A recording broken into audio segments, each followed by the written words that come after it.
పర్టికులర్గా ఎందుకు ఈ మాట అనాల్సి వస్తుందంటే జగన్మోహన్ రెడ్డి గారు ఆయన క్యాడరు పవన్ కళ్యాణ్ గారిని చాలా విపరీతంగా అంటే ఇంత నీచంగా మాట్లాడచ్చా అని కూడా అసహించుకునే విధంగా సగటు మనిషి బాధపడే విధంగా మాట్లాడున్నారు. ఫస్ట్ జగన్మోహన్ రెడ్డి గారి ఆనిముత్యం ఒకసారి వినండి.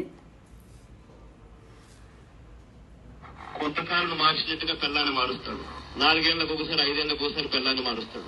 ఈ పెద్ద మనిషి నలుగురు భార్యను పెళ్లి చేసుకుంటాడు, 4 ఏళ్లకు ఒకసారి భార్యను మార్చేస్తాడు.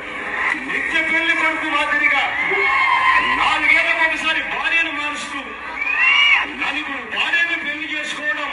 అయ్యా పవన్ కళ్యాణ్ గారు, మీకు కూడా 3 భార్యలు. పవన్ కళ్యాణ్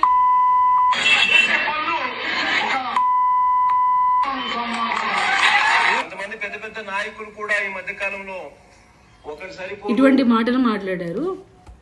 ఇంకా పేర్నేని నాని గారు, అంబటి గారు, అవంతి గారు, ఇంకా చాలామంది చెప్పాలి. ద్వారంపూడి గారి మాటలు మీరు విన్నారు.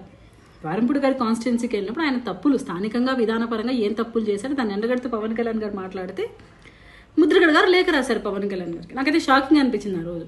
అదే ద్వారంపూడి గారు వ్యక్తిగతంగా విమర్శించి పవన్ కళ్యాణ్ గారు మాట్లాడినప్పుడు, అది లకారం బూత్లో ఒక మహిళను పెట్టుకొని మాట్లాడినప్పుడు ఇదే ముద్రగడ గారు ఆయనకు లేఖ రాయాలి. తప్పు నువ్వు మాట్లాడుతున్నది, మీరు అధికార పార్టీలో ఉన్నప్పుడు హుందాగా వ్యవహరించాలి, మీ సీఎం ఎలాగే ఉండి మీరు ఇలాగే వ్యవహరిస్తే దిగజారు రాజకీయాలు చేస్తే మీరు ప్రజల్లో రేపు మీకు మౌనం ఉండదు, మీకు విలువలు ఉండవు అని చెప్పాలి. కానీ లేఖ రివర్స్లో పవన్ కళ్యాణ్ గారికి వచ్చింది.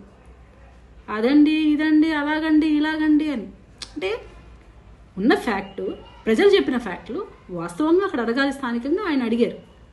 అంటే ఇక్కడ సునీత గారు ప్రెస్ మీట్ ముందే ఊహించుకొని సునీత గారు ఈరోజు జగన్మోహన్ రెడ్డి గారు నమ్మకండి, ఆయనకు ఓట్ అయ్యకండి అని స్టేట్మెంట్ ఇస్తారని తెలిసి పొద్దు నుంచి డైవర్షన్ పాలిటిక్స్లో భాగంగా ముద్రగడ గారిని, ఈరోజు మన జోగయ్య గారు లేక, అలాగే వాళ్ళ కొడుకు వైఎస్ఆర్సీపీ పార్టీలో చేరడం, పవన్ కళ్యాణ్ గారిని జనసేన పార్టీని ప్రశ్నించడం.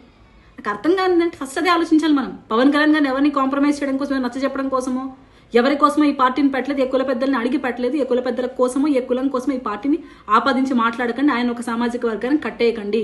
పవన్ కళ్యాణ్ గారు అందరి మనిషి, ఆయన రాష్ట్ర ప్రయోజనాల కోసం త్యాగాలు చేసి ఆయన కష్టాయితాన్ని తీసుకొని వచ్చి పార్టీ నడుపుతున్నాడు. ఎవరి కష్టాయితాన్ని అడగలేదు, ఎవరు నా వెనక ఉండమని చెప్పలేదు. సింగిల్గా ఫైట్ చేస్తున్నాడు రాష్ట్ర ప్రయోజనాల కోసం, స్వప్రయోజనాలు పక్కన పెట్టి. మీరు సలహాలు సూచనలు అధికార పార్టీకి ఇవ్వాలి. అధికార పార్టీ కాపు కులస్తుల్లో ఇతర కులస్తుల్లో మోసం చేస్తూ ఉంది. జనసేన పార్టీని పవన్ కళ్యాణ్ గారిని అడగడం కోసం కుల పెద్దలు ఉండకూడదు. అలాగే మీరు ఒక పార్టీ పెట్టండి, ఆ పార్టీలో సముచిత స్థానం కాపులకు కల్పించండి, యువతకి మంచిగా అవకాశాలు ఇవ్వండి. ఆ పార్టీ ద్వారా అధికార పార్టీని క్వశ్చన్ చేయండి, ఇంకొక పార్టీని క్వశ్చన్ చేయండి, ప్రెస్ మీట్లు పెట్టి పవన్ కళ్యాణ్ గారిని క్వశ్చన్ చేసే రైట్ అయితే ఎవరికి లేదండి. ఆయన కష్టాయితం, ఆయన కష్టంతో పార్టీని నడుపుతూ అందరికీ మంచి చేయాలి, ఆయన సిద్ధాంతాలను అనుగుణంగా ఆయన పార్టీని నడుపుతున్నాడు. దయచేసి ఎవరు కూడా డైవర్షన్ పాలిటిక్స్లో భాగంగా ఇటువంటి వాళ్ళని నమ్మకండి. ఇటువంటి మాటలకి రెస్పాండ్ అయ్యి మీరు హర్ట్ అయ్యి ఏమో పవన్ కళ్యాణ్ గారి మీద చేసే విషయ ప్రచారం వాళ్ళకి పవన్ కళ్యాణ్ గారికి నష్టం వస్తుందని అనుకోకండి. పవన్ కళ్యాణ్ గారు మనల్ని నమ్ముకొని రాజకీయం చేయట్లేదు, ఆయన సైద్ధాంతిక బలంతో రాజకీయం చేస్తున్నారు. జై జనసేన, జై హింద్.